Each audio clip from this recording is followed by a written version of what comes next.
ટેકરી વિસ્તારની બાલાપીર દરગાહ નજીક મોડી રાત્રે એક યુવાનનો શંકાસ્પદ હાલતમાં મૃતદેહ મળી આવતા વિસ્તારમાં ચકચાર મચી ગઈ। સ્થાનિકોએ યુવાન બેભાન હાલતમાં પડ્યો હોવાની જાણ કરતા પોલીસોને સૂચના આપવામાં આવી।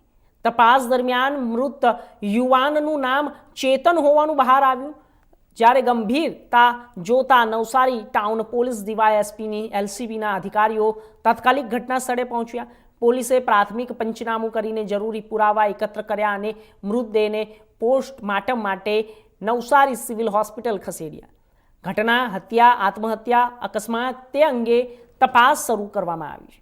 આ સાથે પોલીસે અકસ્માતનો ગુનો નોંધીને આગળની કાર્યવાહી કરી છે।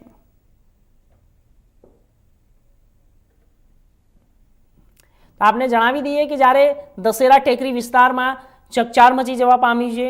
એક મૃતદેહ મળી આવ્યો છે અને આ સાથે રાજકોટના જંગલેશ્વર સહિત વિસ્તારમાં આગામી 23 તારીખના